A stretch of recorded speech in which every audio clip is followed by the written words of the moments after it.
merci d'être venus nombreux. La dernière fois que nous nous sommes retrouvés dans cette salle, la grande salle du château de Montsartou, c'était le 14 février 2020. Donc nous étions le jour de la Saint-Valentin, mais tout cela s'est dépassé. Maintenant, après 3 soirées à la salle Léo Lagrange, que je remercie, ainsi que Léo Lagrange, le ministre des Loisirs du Front populaire, ça ne me rajeunit pas. Depuis le 5 novembre 2010, ça fait notre 49e soirée.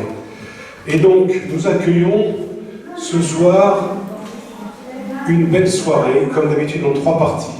Un auteur régional, éditeur, va venir nous lire des extraits de son texte entrecoupé de musique. Ce soir, nous allons recevoir Yves Misericordia, ici présent. Yves nous vient de Toulon, car vous voyez, les Monts d'Azur, c'est plus seulement les Alpes-Maritimes, c'est les Bouches-du-Rhône, le Rhône, avec un auteur lyonnais il n'y a pas si longtemps, mais bientôt, au mois de septembre, et puis bien sûr nos cousins, même d'aller, nos cousins germains, varois, qui sont une pépinière de poésie. Yves sera accompagné doublement de Michel Borla. Michel Borla. Alors lui, il vient de moins loin, mais il est auteur, compositeur, interprète niçois. Et, chose assez rare dans nos soirées, il va faire 2 interventions. Il va faire la partie musicale de Yves Misericordia, donc il va faire la fameuse alternance poésie-musique, et il fera la partie finale, puisqu'il nous chantera 4 chansons. Je vous présente rapidement, parce que vous savez que je préfère la poésie aux notices bibliographiques. Yves Misericordia, qui n'est pas que poète, il est aussi peintre. Et je dirais que sa spécialité, comme un certain Pierre Soulages, c'est le noir.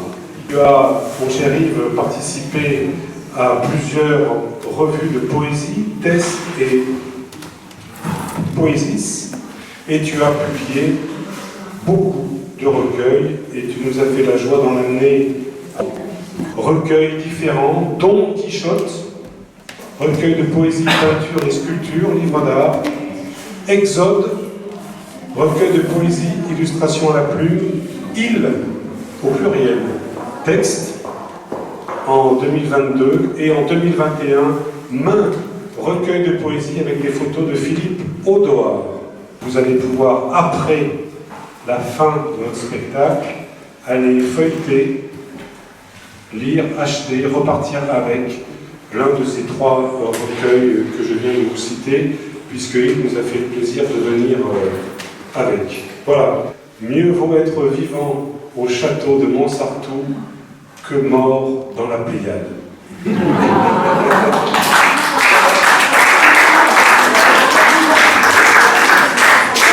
Voilà. Je passe maintenant la parole à Yves Misericordia.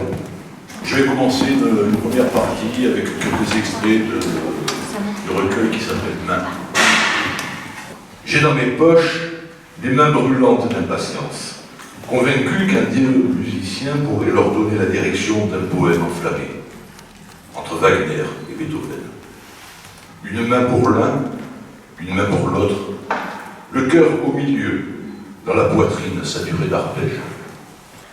Je lève les mains devant mon jeu, entre les doigts écartés des raies de lumière, libres. Ces lignes brûlantes de feu font teinter la porcelaine des cieux, et il ne faut pas plus. Ce son cristallin anime mes mains. Le parquet de toile d'un châssis horizontal attend l'heure des étoiles. Le temps suspendu au clou du mur en friche. Me souviendrai-je du texte lorsque mes mains engourdies aspireront au repos.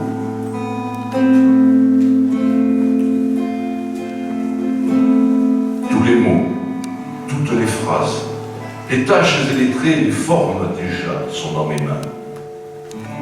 Le ciel me sert d'atelier, de palette, de tableau. Mes mains posent sur la nappe immaculée le festin d'une noce éternelle.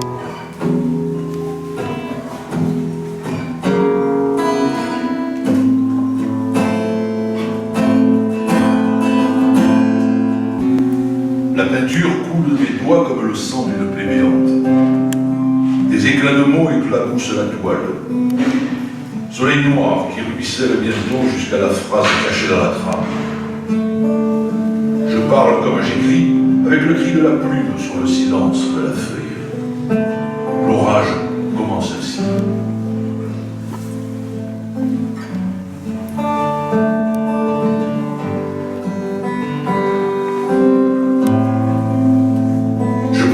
Dans un songe de terre humide, pâte ocre et souple, donnant forme au sujet déjà.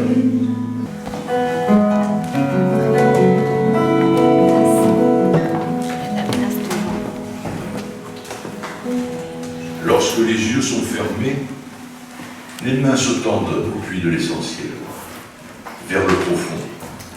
Elles peuvent cueillir l'âme, sa couleur invisible dans leur paume. Attendre qu'un rayon de soleil frotte sa poussière. Quoi d'autre, enfin, pour nourrir la terre?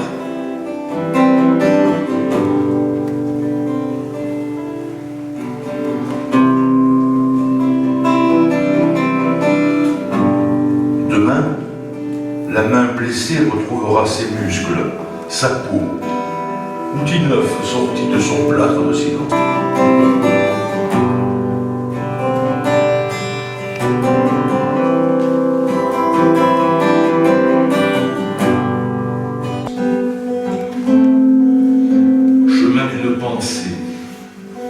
Une autre voix se lève, une autre voix s'ouvre. La main esquisse la lumière accrochée aux cheveux jusqu'à la terre sous nos pas. Avec la main, je trace des chemins d'encre vers vous. L'existence dans l'amour s'est habillée d'une étoffe bleue piquée de soleil. Elle s'est éveillée de 1000 ans de sommeil. Un clin d'œil, avec le sourire d'une fleur perlée de rosée délicate. Un pélican tient la traîne de la vie. Lui seul sait l'accompagner d'un chant migrateur. Il porte sa folie abreuvée à la source du mourir pour vivre sur la cime des vagues. Mon regard le suit jusqu'à l'étourdissement du flou et je bascule dans le miroir liquide.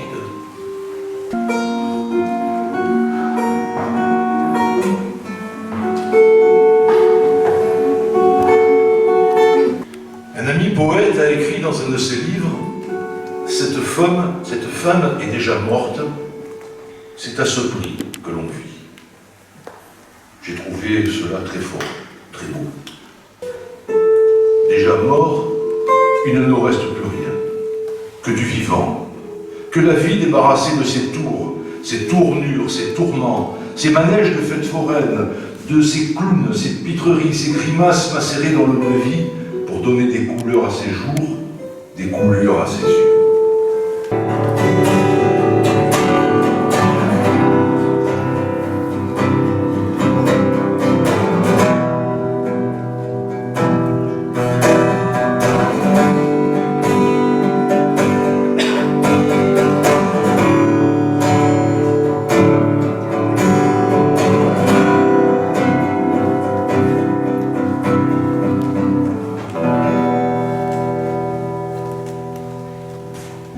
Être mort-vivant, c'est être sans peau, sans le manteau de la peau qui cache la lumière en dessous. Notre sous-vêtement, c'est de la lumière. Nous ne marchons plus, nous nous envolons. Tu voles, mon frère, tu es air et tu frôles, tu te frôles à l'autre avec l'autre.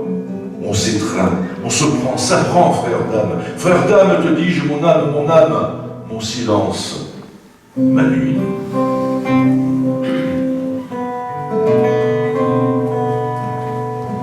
Je peins en noir, mes tableaux en couleur silence.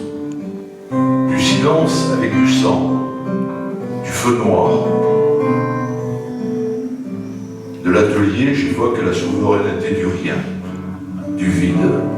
Je parle de la feuille qui s'émancipe de son arbre. D'une humeur vagabonde, cette feuille-là est déjà morte dans l'humus de terre pour faire l'engrais d'une parole vivante, neuve, venue nue comme Dieu. Dieu n'est vivant, l'encore dans le corps de nos corps jusqu'à la moelle des os.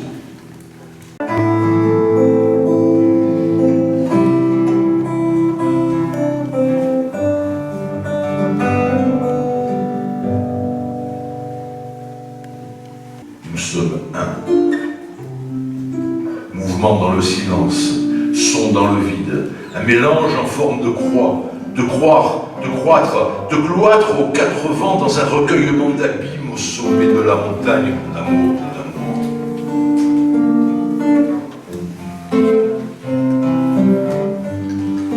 Devant le trait des marches qui montent encore, le regard creusé de silence, je prends cet horizon vertical pour une aile de vent. Le ciel vu de là m'offre la toile de mon nouveau projet, écrire mon nom.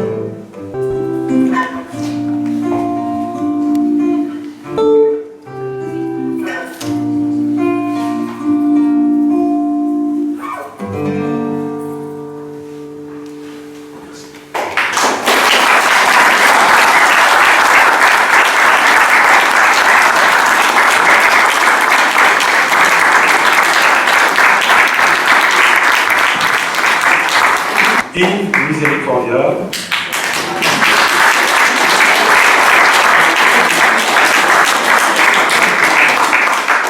Et à la guitare acoustique, Michel Borla.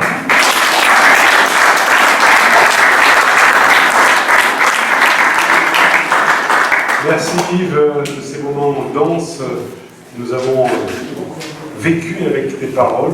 Tu nous as emmenés comme pour un voyage qui a duré 45 minutes. Maintenant, nous sommes en train d'atterrir doucement. Et donc, merci. Et puis, surtout, vous pourrez retrouver, emporter, pour lire à votre aise et à votre rythme, les mots de Yves, qui signera ces recueils tout à l'heure, lors de notre apéritif. Les mots d'Azur a ajouté une branche à son activité, puisqu'il y a désormais un atelier d'écriture. L'atelier d'écriture des mots d'Azur a lieu une fois par mois le jeudi à 14h et à 18h. Et il est animé par Marie-Christine Gay qui a obtenu en 2019 un diplôme d'animatrice en atelier d'écriture de l'Université d'Aix-Marseille. Suffisamment rare pour être finaliste.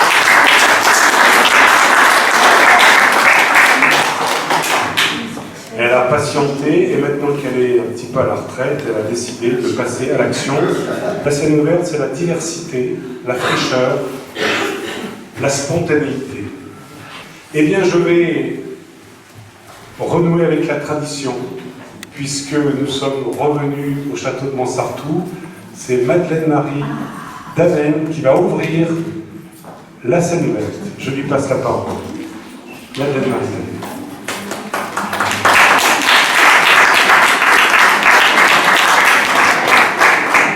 Merci Pierre-Jean. Je suis bien évidemment, comme vous tous, ravie d'être ici ce soir. Ce fut vraiment très très long. Et comme toujours, je vous ai apporté un poème tout à fait inédit. Il s'intitule « L'homme qui courait ». Où allait-il l'homme qui courait? D'où venait-il l'homme qui courait? Que fuyait-il l'homme qui courait? De quoi avait-il peur l'homme qui courait? Était-il poursuivi, l'homme qui courait? Ou poursuivait-il quelqu'un, une ombre du passé? À bout de souffle, n'en pouvant plus, il s'est arrêté de courir. La vie l'a stoppé net, lui a imposé le silence, dans sa tête surtout. Et puis, après quelques mois, il a repris son chemin, sereinement. Il a réouvert les yeux, découvert la beauté de la vie. Et puis, il s'est souvenu de l'amour, auquel il avait cessé de croire. Il comprit alors qu'il ne s'agissait pas seulement d'y croire, l'amour se vit. Et puis, la vie lui a offert un merveilleux cadeau, celui de l'amour qu'il attendait sur le bord du chemin, de son chemin. Celle qui lui était destinée était là, et lui tendait les mains, il lui a ouvert les bras.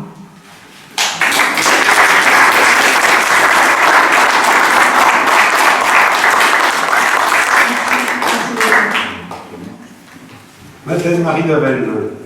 Moi, j'appelle Claude Lamadi. Voilà, vous allez voir, ce sont des styles très différents, des formes de poésie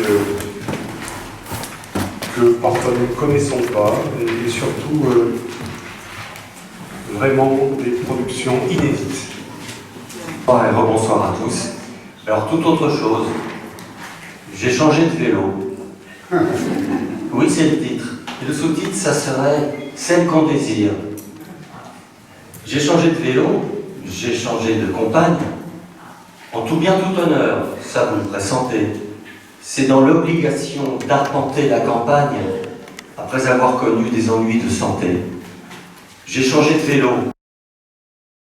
J'ai pris une maîtresse. Une comparaison que vous allez saisir. Comme dirait Brassens, la belle, la traîtresse, est quand même censée nous donner du plaisir. Car un nouveau vélo, ça réveille l'essence. Tout le corps participe à la vélocité. Et quand on a compris qu'on se passe d'essence, l'âme, à son tour, accède à la félicité. Serait-ce un élixir, une simple pastille? D'autres nobles vertus émanent du vélo. Là, on se bat pour vivre. Là, on prend la Bastille. On comprend mieux les gens quand tout part à volo. Merci.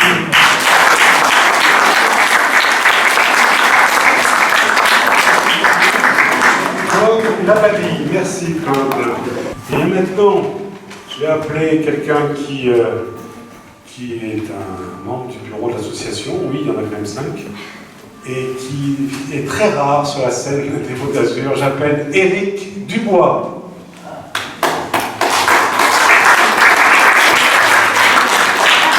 Éric qui s'occupe du site internet et de Facebook et qui est très important pour nous.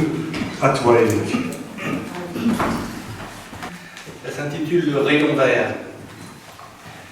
Assis sur le rivage, je contemple le ciel. Le soleil se couchait, au loin à l'horizon. La grosse boule là-bas, qui semble être en fusion, se baigne dans la mer, qui se colore de miel. La lune pleine se lève, je ne peux pas la voir, car elle est derrière moi. Et j'attends le miracle, le rayon mystérieux que prédisait l'oracle, le laser émeraude qui apparaît le soir. Les vagues de l'océan se rapprochent de moi, des gouttelettes informelles me baptisent la tête, mais mes yeux sont fixés et mon cœur est en fête sur l'astre rougeoyant qui du ciel est le roi. Sur ce rocher breton, je contemple la mer, cette longue traînée de feu qui illumine l'onde.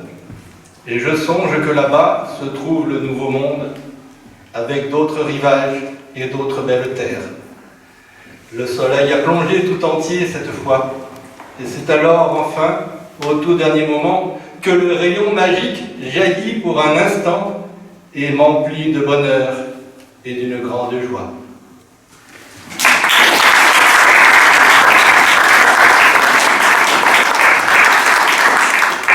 Éric Dubois. À ce stade de la scène ouverte, est-ce que j'ai oublié quelqu'un? Véronique, par exemple, est-ce que tu as prévu de lire? Eh bien, alors nous t'attendons. Véronique Icard, une habituée de la scène ouverte. Si quelqu'un... Voilà. Parfait. Je te donne le micro. Véronique Icard. Bonsoir tout le monde. Eh bien, mon poème fait écho un petit peu au poème de Marie-Madeleine, puisqu'il s'agit de Madeleine-Marie, oui, pardon. Et puisqu'il s'agit de quelqu'un qu'on rencontre sur le chemin. Donc, je t'ai rencontré un matin sur le bord du chemin. Tu ne savais pas où aller, tu ne faisais qu'errer, tu ne savais pas quoi faire. Tu ne savais pas de quoi vivre, tu ne savais pas pourquoi vivre. Tu m'as regardé sans savoir pourquoi, parce que j'étais là, parce que je te parlais, parce que déjà je t'aimais. Je t'aimais. Tu as pris ta guitare et tu as joué longtemps, longtemps, longtemps. Le temps s'est alors arrêté.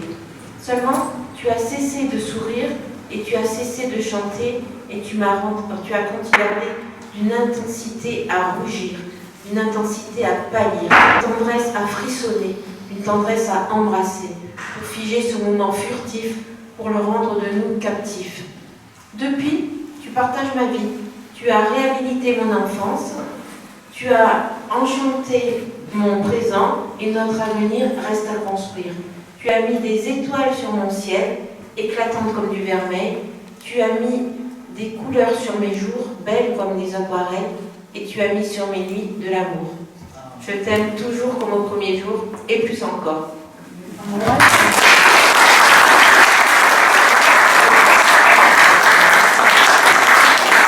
Merci Véronique. Véronique Picard, qui vient de nous partager une de ses créations. Et maintenant, j'appelle quelqu'un qui est un fidèle des Mots d'Azur, mais qui vient rarement sur la scène verte, qui s'appelle Paul Temporal, dont la fille est notre pianiste préféré, et ça fait quelque temps qu'on n'a pas eu de piano. Paul Temporal.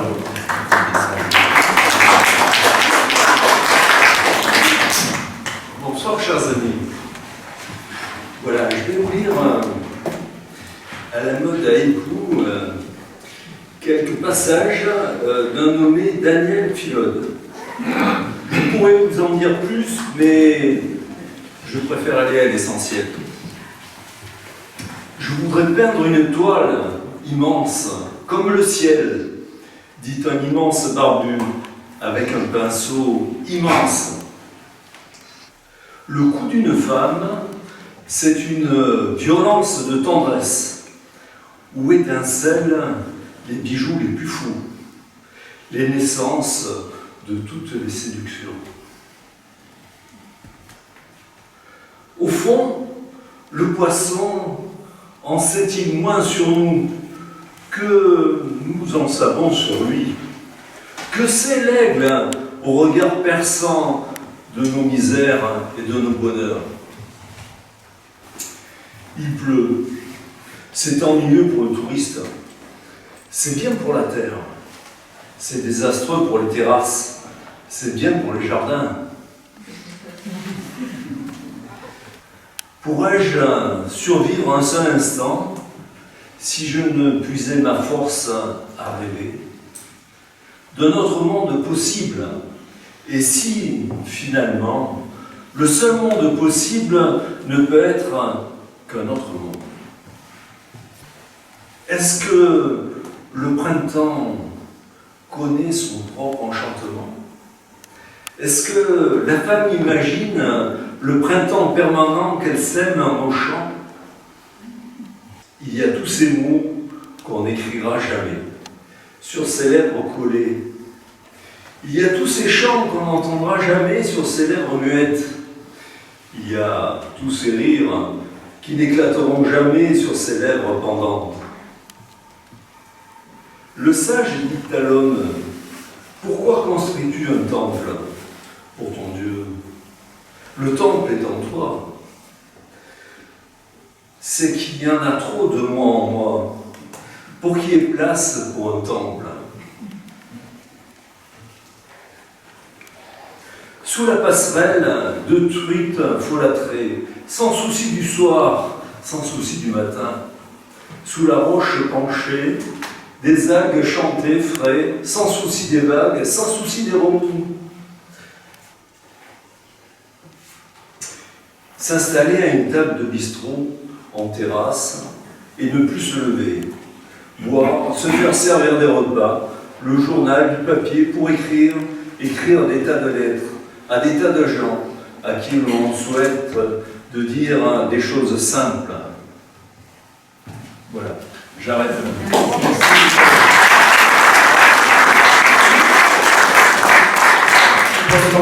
Voilà la grande vertu des textes courts, incisifs, porteurs de sens. Merci.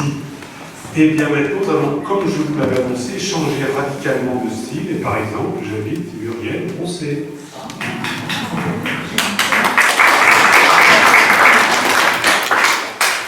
Alors celui-ci, je l'avais dit. il n'est de plus bel horizon d'avoir pour ciel la passion. Quand la conscience nous entraîne vers notre essence, s'enchaîne, qu'importe d'être compris ou pas, il importe d'être conquis, soit. Quand la liberté est choisie sur nos chemins, vent de félicité vivifie nos destins. Quelle que soit l'issue, les pourvois nous muent.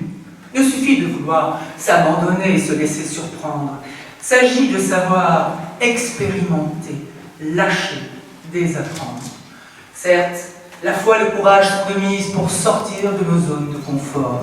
L'alerte en soi des rages doit fuir l'emprise de l'ozone de nos vies de mort. En préparatif pour l'accueil de l'inconnu, l'intention est de rigueur, mais impératif, faire deuil de vieilles vues pour l'invention du bonheur. Bien aucune prétention, mais besoin incorrigible de ces dunes d'évasion à l'entrain irrépressible. Quand au cours du voyage s'ouvrent à nous sans fin toutes les prémices de l'altitude, c'est dans l'amour plus sage que l'on découvre enfin notre oasis de plénitude. Or, aussi simple soit-elle, ainsi si humble mais belle, une sacrée réelle mission, celle de sa réalisation. Il n'est de plus belle fondation quand c'est celle de sa raison. Il n'est de plus bel horizon d'avoir pour ciel sa passion. Oui, pour fortune, sans compromission, des tours de lune d'inspiration, pour vraie ambition élevée féconde, à l'ère de tout chimique, le don d'apporter sa chanson au monde pour faire mouche centrique. Il n'est le plus bel horizon d'avoir pour ciel sa passion. Et quand se mêle l'imagination qui se vautre à nous, dans les grands dortoirs de nos étincelles, dans ces bluffants placards au-dedans de nos cervelles, n'est de plus belle motivation, ce à notre insu, que de s'ouvrir au courant de l'univers. Pour seul plaisir, se sentir vivant, ouvert, que le vouloir si doux de zèle accroché à l'intuition, prise de ces feux acérés de l'esprit pour l'éternité, d'un savoir au goût d'irrationnel, paré de divination, exquise, peut s'opérer la folie de la créativité.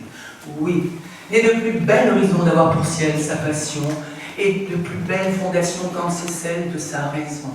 Oui, aussi simple soit-elle, ainsi si humble mais belle, une sacrée réelle mission, celle de sa réalisation.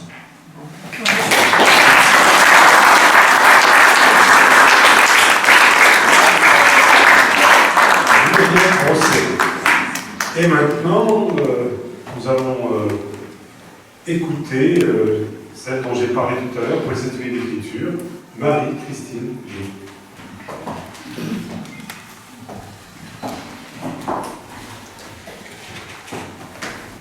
Bonjour à tous. En fait, j'arrivais pas à choisir mon texte, alors je vais vous partager celui-là. Le vent choue avec les vagues au détour de la Pinède. La chaleur du jour est mémorable. Je suis prisonnière à marée basse. Mon univers infini s'est réduit. J'explore la finitude de mes remparts, brûlée par le soleil impitoyable d'un après-midi à 16 heures.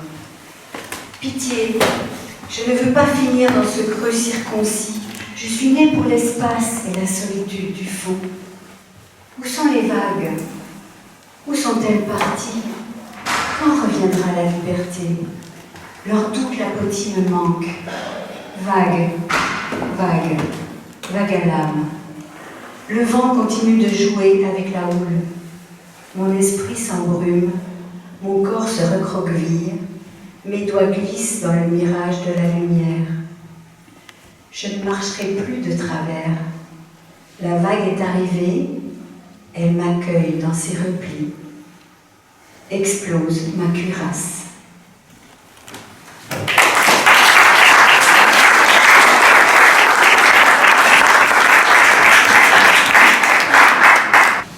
Marie-Christine Gay. Eh bien, votre serviteur va succéder, puisque je vais,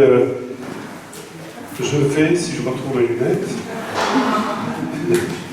je vais vous lire quelques extraits de mon dernier recueil, qui est paru le 8 février 2022, qui s'appelle « Que la fête soit sans fin ». Et là où ça vous concerne, c'est que le sous-titre, c'est « 10 ans de mots d'azur ». Alors ce recueil, en fait, est composé des 3 ou 4 petites lignes de poésie que je mets à la fin de chaque invitation, depuis 10 ans, enfin, presque maintenant depuis 11 ans. Et donc, on m'a dit, mais c'est bien, c'est des fulgurances, c'est court, c'est percutant, tu devrais les regrouper. J'ai profité du confinement pour le faire, et donc ça donne un recueil d'un certain nombre de pages, et je vais vous lire ces petits courts extraits. Alors ce ne sont pas des haïkus, parce qu'un haïku, ça répond à des règles extrêmement strictes, mais ce sont des poèmes courts. Que la fête soit sans fin. Il gèle à pierre fendre de bleu, le ciel est devenu cendre. Sur les greniers du temps frappe la pluie, ample, généreuse. La montagne est noire, les étoiles préparent le lendemain. Voici le jour qui se lève, et je repense à ce rêve d'un soir d'hiver. La neige tombe derrière la fenêtre, une lente obscurité monte, et maintenant je te retrouve. Il y a toutes ces fugues de tendresse, et en nous un fleuve qui ne meurt pas. Je vois des anges vagabonds dans le soir lunaire. La lumière est retenue par les désirs du ciel.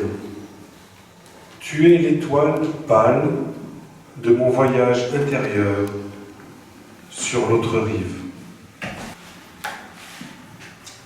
L'amour vient comme la pluie, dans l'invisible, sous la chevelure des anges.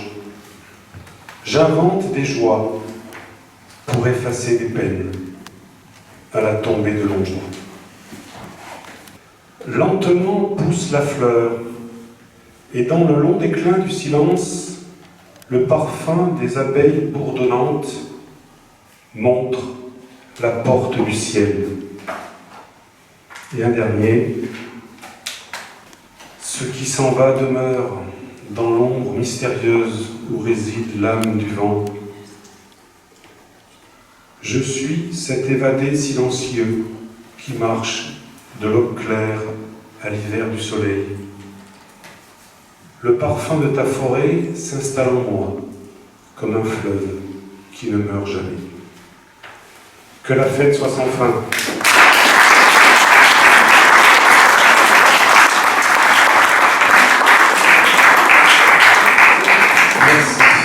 Merci. Et je vais terminer en lisant un texte également très court, qui n'est pas de moi, qui est de quelqu'un qui est venu aller 4 à 5 fois dans ce château il y a 6-7 ans, qui s'appelait, car il est parti, Marc Vincent Péala, un texte très court, et je vais me permettre de le dédier à Jeanne Pellerin, ici présent, et qui l'avait accompagné de nombreuses fois. Marc est parti, je me rappelle de cette scène ouverte où Maxime, un jeune Maxime Tomatis avait lu un texte, il avait 7 ans, et Marc Vincent, qui avait 87 ans, lui avait succédé. Donc là, c'était des grands moments de scène ouverte, on a eu vraiment une diversité, même en âge, en maturité, c'était magnifique.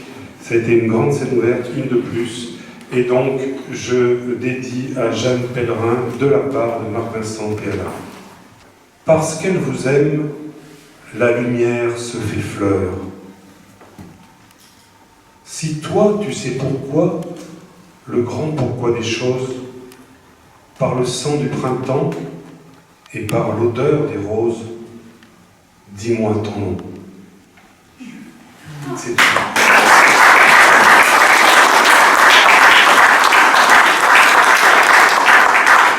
Merci Marc Vincent et merci à Jeanne de le représenter ce soir. Nous poursuivons et j'ai le grand honneur d'inviter un acteur de la scène poétique et culturelle grassoise qui nous fait l'honneur d'être présent ce soir, Yves Giombini.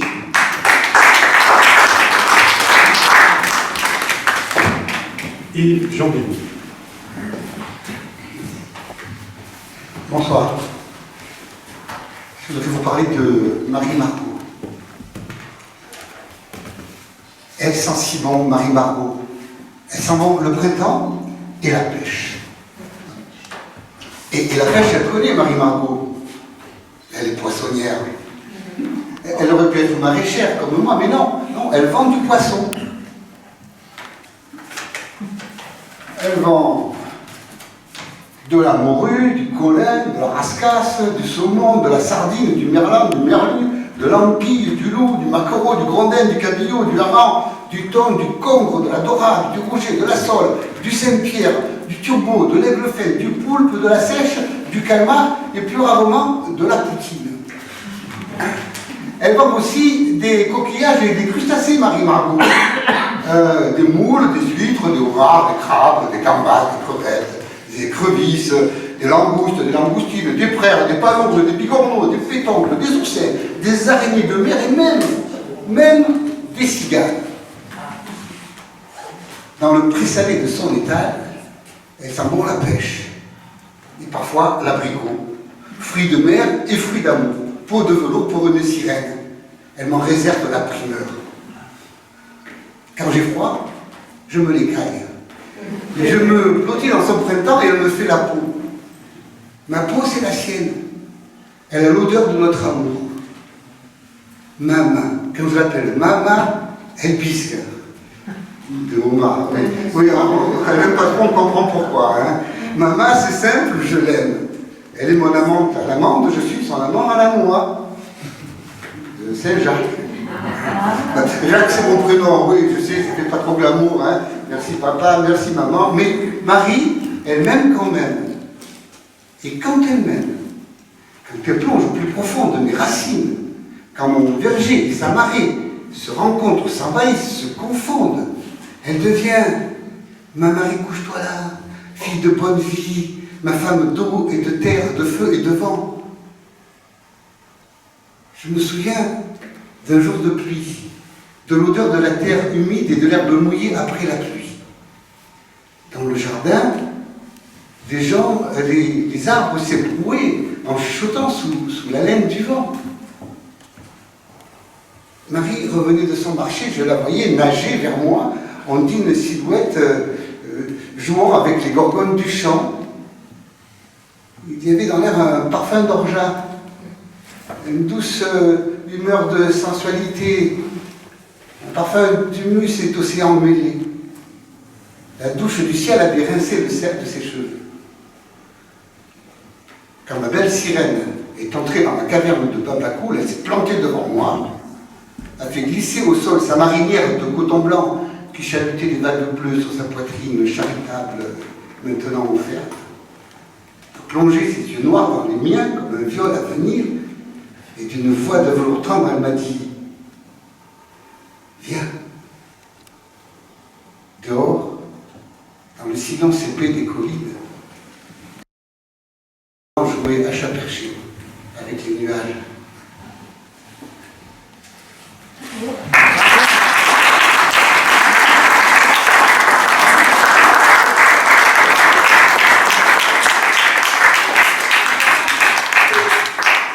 Yves Giombini, notre invité d'honneur en première partie, comme Yves Miséricordia aujourd'hui, et va lui succéder Brigitte Brock, qui l'a été 2 fois, et au tout début, puis après un peu plus tard. Brigitte Brock, également bien connue, une poète qui vient chaque fois au Festival de Montsartou, qui fait des ateliers d'écriture et qui fait de nombreuses lectures et spectacles avec des musiciens, notamment Cyril Cianciolo. Voilà. Brigitte Brock.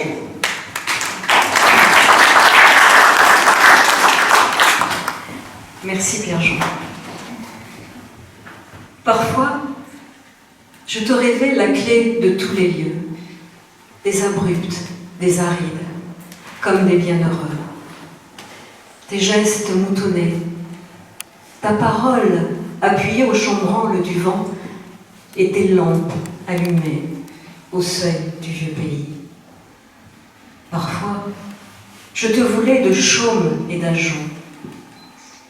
Tu ne disais rien des maisons rapiécées, des tiges boncales. Mais quand le grand ciel d'hiver tisonnait la peuplerie morte, déjà, tu m'as rôdé sous la terre les couleurs boréales. Je te parlais de visages ébranchés, de tas de mots jetés ici et là, recouverts de mousse têtue. Tu t'insinuais alors sous la fente du jour et soulevais à pleine main les murs dégringolés, le salpêtre des heures inassouvies. Parfois, je te pensais sillage et chemin de verveine, à vouloir alléger le ciel de ces pensées nocturnes. Tu recevais des ailes par brassées. Parfois, je savais ton toucher de fougère, ta peau loquace qui s'accroissait d'un arpège. Le lit grand et défait valsait dans l'univers. Alors, passagère de l'instant, je vais, le front ceint d'hirondelles, les mains pleines d'été, au devant du poème. Me frayant un chemin dans le jour ralenti, je frôle tous les sangs, les extirpes de l'oubli. Ruissellement d'odeurs familières, clapotis de courbes en ombelles. L'immensité voyage dans le corps de la femme. Les mots sont ses lèvres qui veulent tout goûter. Capiteuse, la langue s'insinue, effleure vente et voyelle, remonte le courant, abolit le temps, invente un vieux soleil. Passagère du poème, je vais jusqu'au bout de la page, jusqu'au bout de la nuit. J'ai rendez-vous sur des cimes sans âge avec l'oiseau de feu. Je le connais, j'ai habité son chant. Je ne peux plus mourir. Merci.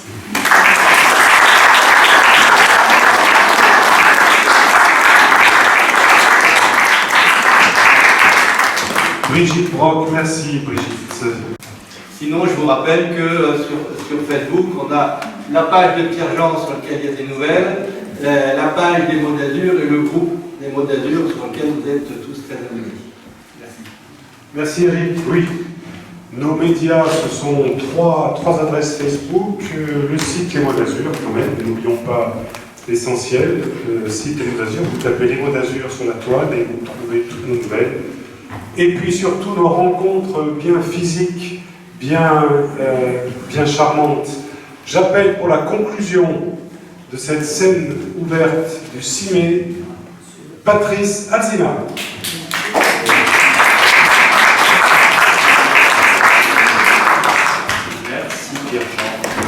Bon, mais la soirée avance pas mal, vous devez avoir soif. Je vous invite, si vous voulez venir avec moi, je vous invite au bar d'un grand hôtel. Le bar de l'hôtel, dès l'entrée, versa sur lui son opulente léthargie. La lumière coulée des appliques murales, diffusant sa douceur au Chesterfield de cuir clouté, autour de tables accroupies sur pieds de bronze patinés. La console de marbre veiné, logeant au cœur de l'atrium, portait un lourd galet chargé de roses et d'arômes. Les envolées de leur fragrance se mêlaient aux riches essences qu'abandonnaient dans leur sillage des clientes dont le passage survivait encore à l'absence.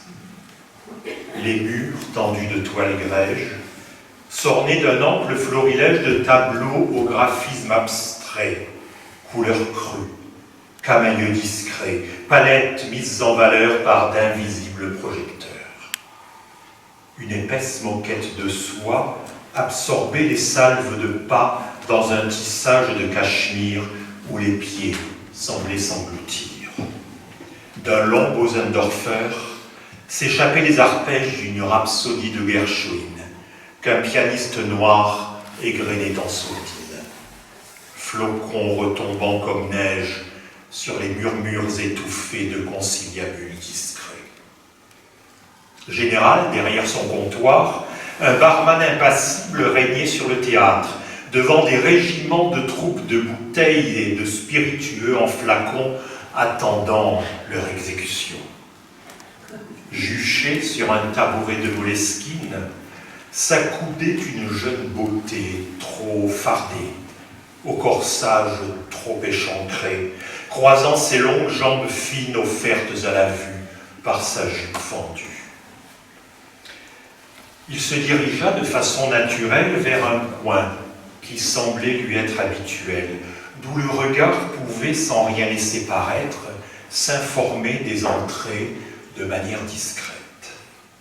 Alors, comme si attendu, on posa devant lui un baccarat taillé où tremblait un bushmeal doré, quelques cubes de glace en seau, une coupe de pitcholine, un ravier empli d'aveline. Il remercia d'un sourire esquissé, ôta son long manteau marine, jeta sur les coussins son écharpe amarante, se cala au fond du sofa. Sur la poutre de la cheminée résonnèrent les notes aigres d'un carter rythmant la soirée. Il attendait. Mouillait ses lèvres au verre de liqueur ambrée, grignotait d'une lenteur mièvre une olive dont le noyau glissait dans son poing fermé. Il sortait parfois de sa poche une feuille au pli fatigué, l'ouvrait avec délicatesse et caressait avec tendresse une longue écriture déliée, puis récitait sans anicroche les quelques mots connus par cœur, ranimant la vieille douleur qu'il se refusait d'apaiser.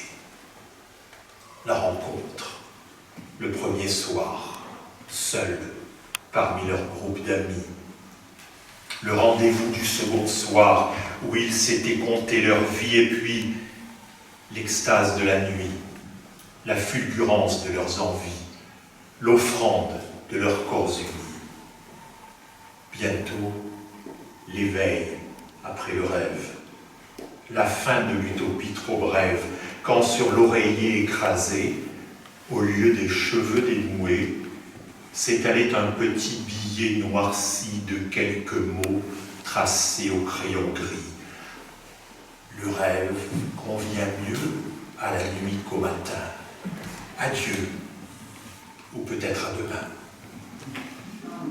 Depuis, il venait chaque soir au lieu béni des origines entretenir le vain espoir d'une réapparition divine. Minuit sonna la pendule. Le bar était vidé et le piano muet. Le barman, d'un air fatigué, briquait son comptoir déserté. Il se leva du canapé, laissa sous son verre un billet pour paiement, se couvrit de son vêtement et fit quelques pas pour sortir. Mais, avant que la nuit l'engouffre, ses lèvres, exhalant un soupir, se relevèrent en sourire. Chaque jour, le soleil vient naître. Alors, demain peut-être.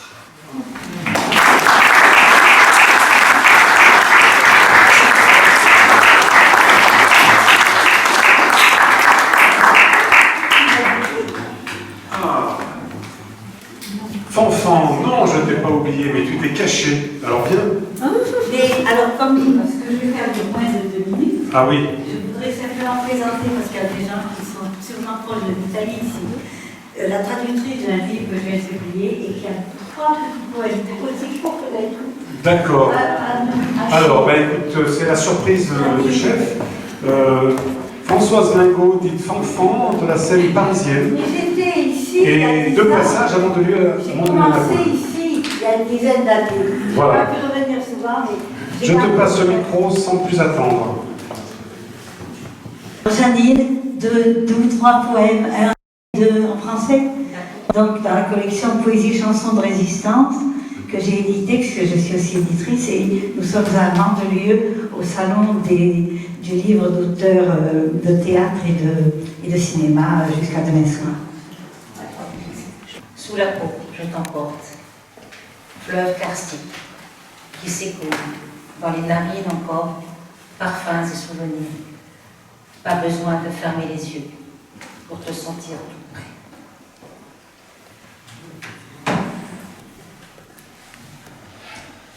Stamane primavera, arrivata di prima luce, profumata come solo il mattino prima dell'aurora.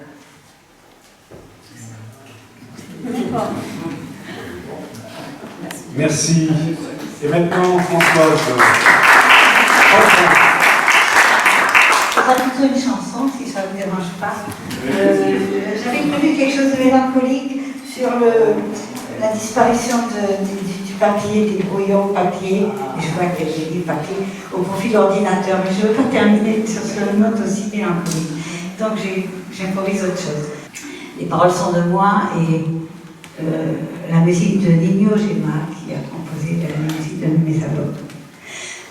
Moi Noctilus le hibou, l'épouvantail des rêves, je hurlais tout à coup, dame lune se lève, Chanteclair peut pas râler, se gonfler sous ses plumes, de même à terre regarder, il n'y aura que de la brume.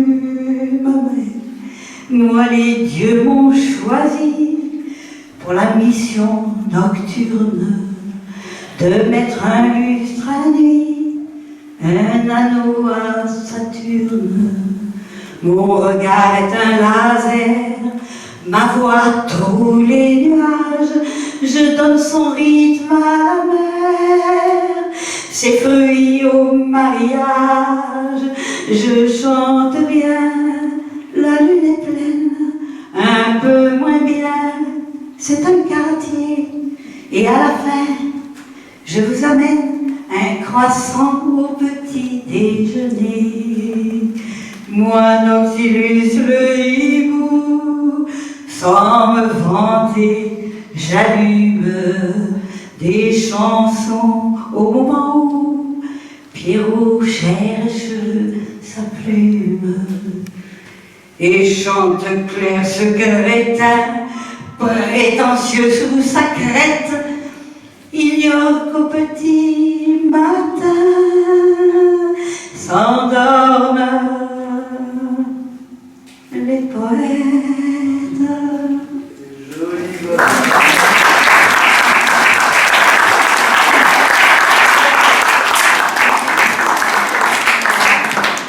Enfant qui se produit souvent à Paris et qui a quand même de solides assises dans notre belle région.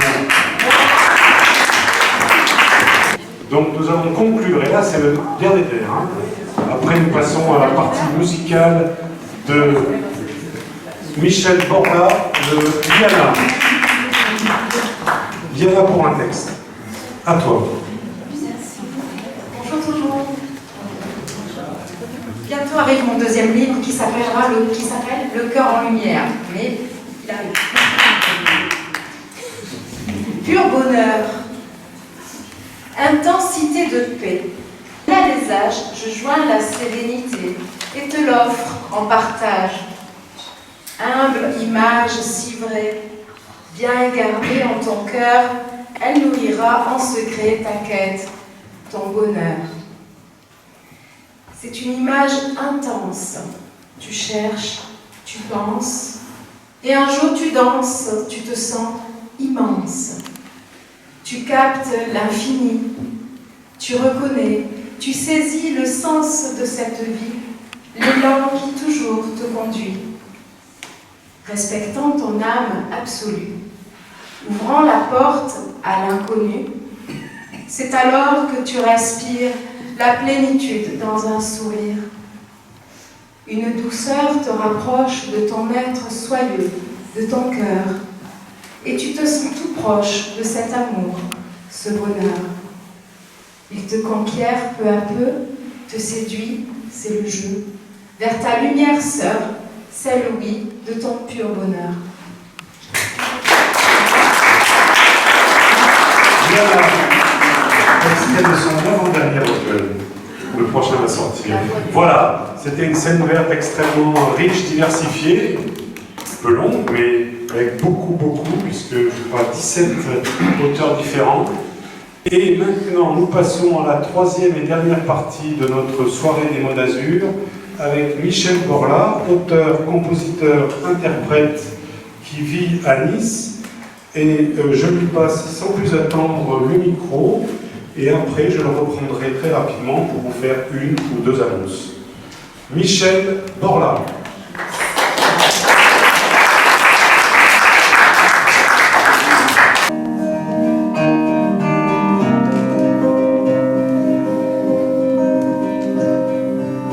Dans le hall de l'aéroport, pourquoi tu restes planté dans le décor? Je pars dans le décor, je pars, toi tu restes. Je pars, j'y crois encore,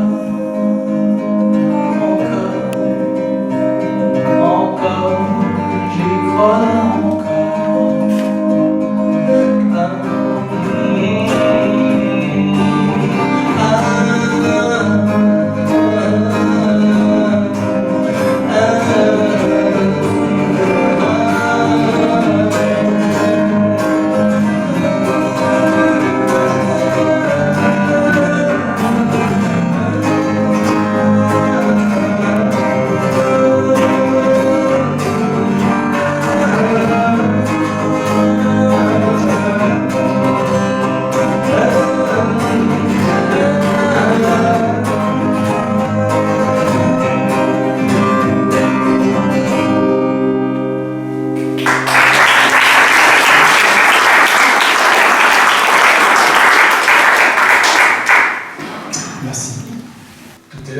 Yves parlait de demain, beaucoup parlait de demain, mais dans cette chanson aussi, il est question de demain, ce qu'elles deviennent.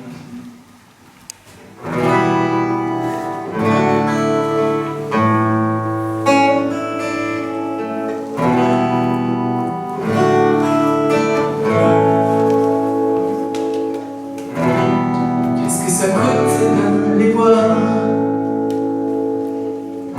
La lumière des soirs jusqu'à tard, ouvriront dans le portail, descendre au fond du réservoir.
Je voulais remercier Pierre-Jean qui m'a fait confiance sans me connaître, en allant écouter un petit peu les choses que j'ai laissées à droite à gauche sur Internet. Merci beaucoup.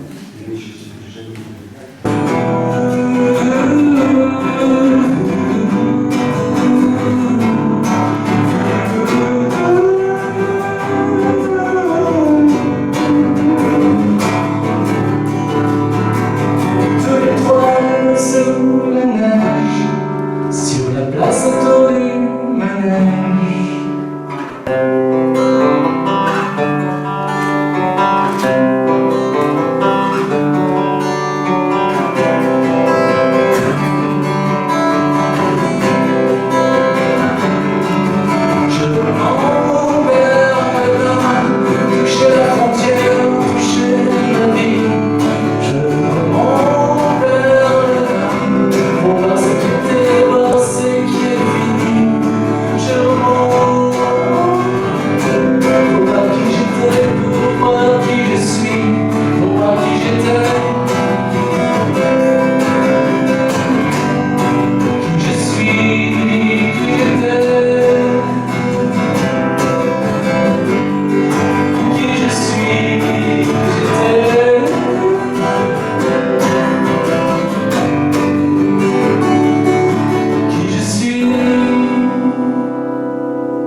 Là, je suis tout seul, mais on est parfois 3, 4 ou 5. Et on sera en trio à, je fais ma pub, Oui. à un petit resto sympa, mais on écoute la musique et après on mange pas en écoutant la musique. C'est la trinquette à Villefranche, Port de la Darse, le 29 mai. C'est très sympa, c'est un dimanche, c'est à 18h30, c'est une formule apéro comme ici. Et on sera en trio avec Basse Patrie et puis voilà. Merci pour votre écoute. Merci beaucoup.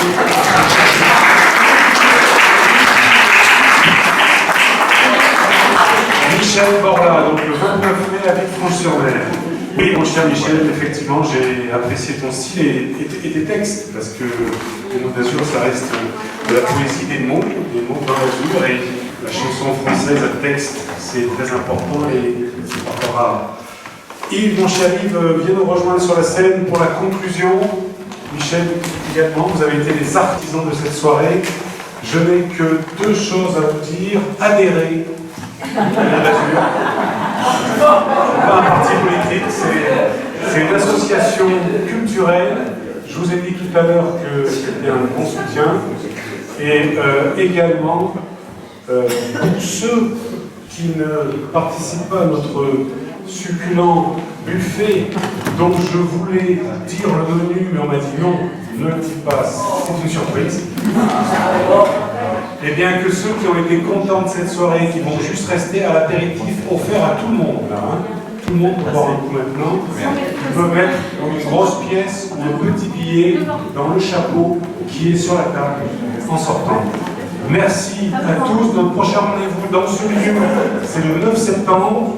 Yves Misericordia va signer ses livres dans la salle qui nous attend. Yves Misericordia, Michel Borla, merci à tous les deux et à bientôt.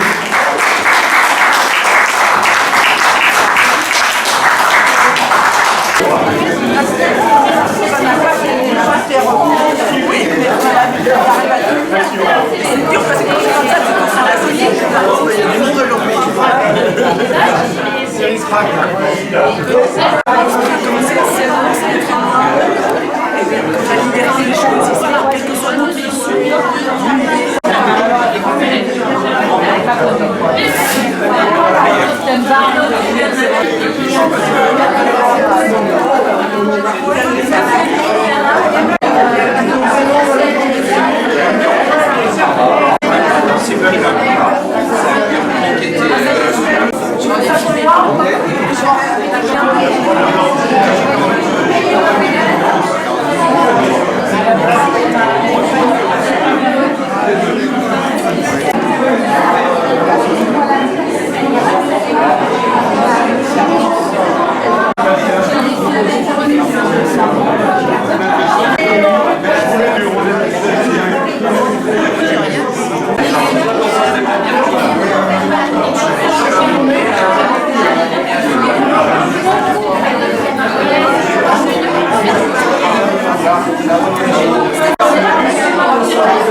Lorsque les yeux sont fermés, les mains se tendent au puits de l'essentiel, vers le profond.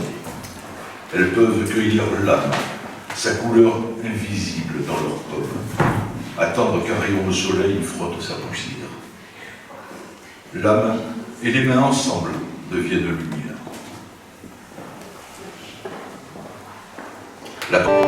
Quoi d'autre, enfin, pour nourrir la terre?